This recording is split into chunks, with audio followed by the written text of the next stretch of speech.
চৰাইদেউৰ আন্তঃবাগিচা বেডমিণ্টন প্ৰতিযোগিতা সুন্দৰপুৰ চাহ বাগিচাত সম্পন্ন লক্ষীপম চাহ বাগিচা শ্ৰেষ্ঠ দল চৰাইদেউ জিলাৰ আন্তঃবাগিচা সুন্দৰপুৰ চাহ বাগিচাত অনুষ্ঠিত হোৱা বেডমিণ্টন প্ৰতিযোগিতা লক্ষীপম চাহ বাগিচা শ্ৰেষ্ঠ দল হিচাপে বিবেচিত হয় ধৰ্মজ্যোতি বৰুৱাই আধৰা প্ৰতিযোগিতাখনি উদ্বোধন কৰে সুন্দৰপুৰ চাহ বাগিচাৰ জ্যেষ্ঠ পৰিচালক সৈয়দ মজিৰুল হুছেইনে সৰ্বমুঠ 18টা দলে অংশগ্ৰহণ কৰা বেডমিণ্টন প্ৰতিযোগিতাত দ্বিতীয় স্থান অধিকাৰ কৰে বিহুৰ চাহ বাগিচাই খেল পৰিচালক হিচাপে উপস্থিত থাকে ক্ৰমে সুদীপ্ত বৰা নিৰুৎপল গগৈ আৰু ভাস্কৰ গগৈ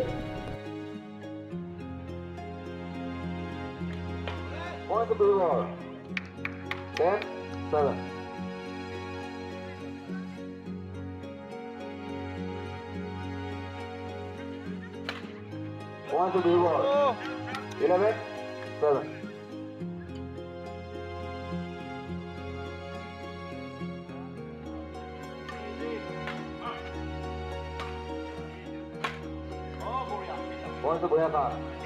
8, 11.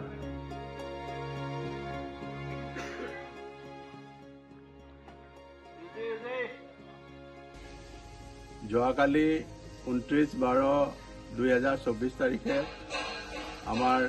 সুন্দৰপুৰ চাহ বাগিচাৰ সৌজন্যত এখন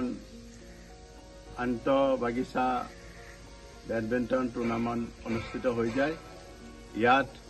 আমাৰ খাপেখাতি অঞ্চলৰ মুঠ 18খন বাগানৰ টিমে জইন কৰিছিলে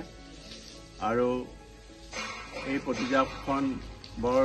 সুকলমে যোৱাকালি অনুষ্ঠিত হৈ যায় দৰ্শকৰ বিপুল সঁহাৰি আমি পাওঁ প্ৰতিযোগীসকলে বৰ উন্নত মানৰ খেল আমাক প্ৰদান কৰিলে এই অনুষ্ঠানত আমাৰ চৰাইদেউ জিলাৰ এডিসি নৱদ্বীপ চাংমাই ডাঙৰীয়াই উপস্থিত হৈ আমাক উৎসাহিত কৰিলে গতিকে আমি আশা ৰাখিছোঁ ভৱিষ্যতেও আমি এনে ধৰণৰ টুৰ্ণামেণ্ট পাতিবলৈ সক্ষম হ'ম আৰু আমি আশা ৰাখিছোঁ খাপেখাতি অঞ্চলৰ সকলোবোৰ বাগিচাই আমাক সহযোগ কৰিব ধন্যবাদ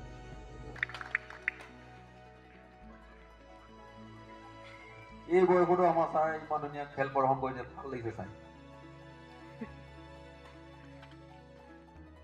ৰাইট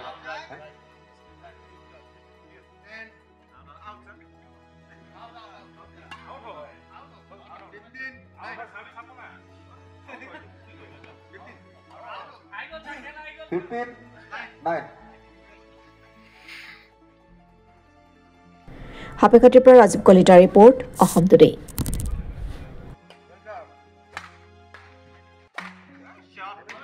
16-9